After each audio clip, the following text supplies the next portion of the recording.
Buenas tardes. Hi, good afternoon. Over there on your left, I think, Meryl, there you go. Vale. Gracias. Primero, First, to ask you, going over your filmography, it's half of the story of cinema, really, the truth is.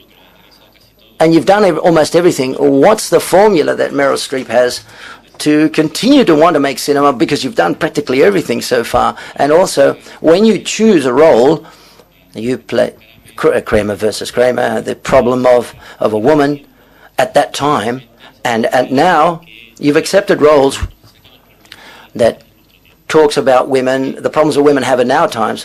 What does a role have to have? Do you continue to find roles when it's more and more difficult to find decent roles, and actresses that are to find interesting roles at your age, for example? That's very difficult. And what about the final? What could you talk about the final project you're doing of Julie and Julia?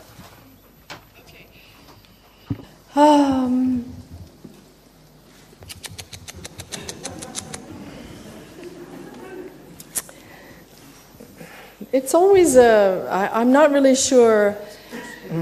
Yeah, I read my CV, you know, the curriculum. Every time I come in front of the press, I have to go back and remember what movies I made. Because there's some big wide gaps postpartum with each child. I forget 2 or 3 films. And so I do go back and I think, oh my God! I look all the way back to Kramer versus Kramer or Julia before that, and right through till now. And it's a parade of varied and interesting women, but I don't think there's any lack of stories to tell. I look around this room, and every single woman here has something, some secret, some sadness, some trouble, something. Everybody, there's a story. There's so many stories, and so we need the writers to write these stories. But we have no lack of actors and actresses who can play these parts and who can fill them out. How do I find those roles? I have a very good agent, and he sends me the scripts, and that's how I choose. But having lived this long in my business, I've also worked with almost everybody there is on earth, you know. And I mean, I know so many people. Just to get through my Academy list, every year they send us, it's so bad, they send us 300 discs of films. And I prefer to see them in the movie house. But now I've succumbed to watching them on the television because there just simply isn't time to see all the work. And usually there's one person involved in each one of these 300 films that I have worked with. So I have to see this film because I'm going to run into them and I want to say what I think. So, yeah, I think I'm extremely sanguine about the fact that I'm fortunate, sort of beyond measure, and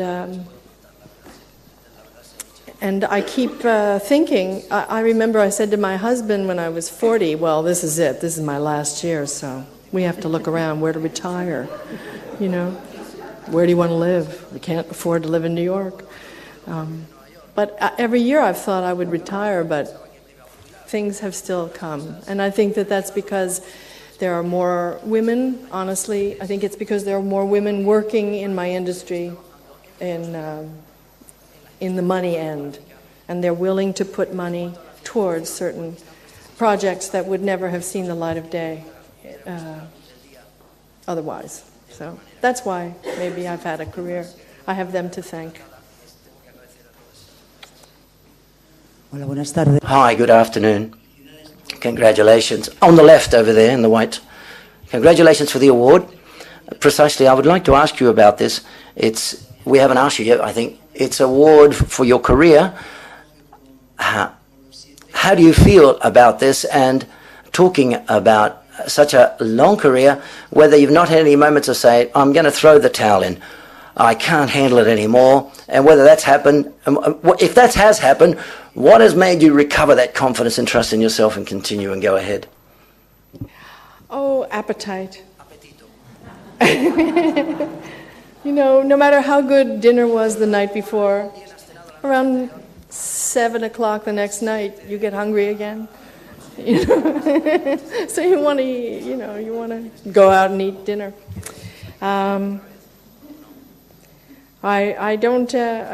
haven't lost heart in that way. I've been frustrated increasingly with how I have a daughter now who's an actress, and I'm increasingly frustrated with how these films are promoted and what girls have to be or seem like or do or dress like, and all the attention to the marketing of films. Sometimes I think that making a film is this much effort and then marketing it is this much. So that makes it harder for the young ones. But for me, I've only felt gratitude and happiness. Sometimes it's frustrating. There have been periods where there's less interesting work in scripts, but generally things sort of follow. There's an equilibrium in it. And I'm sorry I didn't answer your question about Julie Julia, which is, I've made 2 films that are coming out next. One is The Mother Superior in Doubt, and that's from a play, a Pulitzer Prize-winning play in the United States. Philip Seymour Hoffman plays a priest, and I play the Mother Superior. We have a clash of wills, and Amy Adams is in that film as well. She plays a young nun who is very idealistic, and it takes place at the time of Vatican II, 1963. It's a wonderful play. And then Julie Julia is about, I don't know if you know who Julia Child is. She was a woman who lived in France and worked with the OSS during the Second World War, and she was an American, and she came back to America and brought the idea of slow food, French cooking. She transformed American cuisine, which was non-existent at the time, and she sort of, with a television show, she made a certain kind of the preparation of food as an act of love, you know. And so this film is about a young woman in present-day New York who cooks her way through Julia Child's cookbook from the 1950s. And it sounds like nothing like what it is. So it's very funny. It's Nora Ephron has written it, and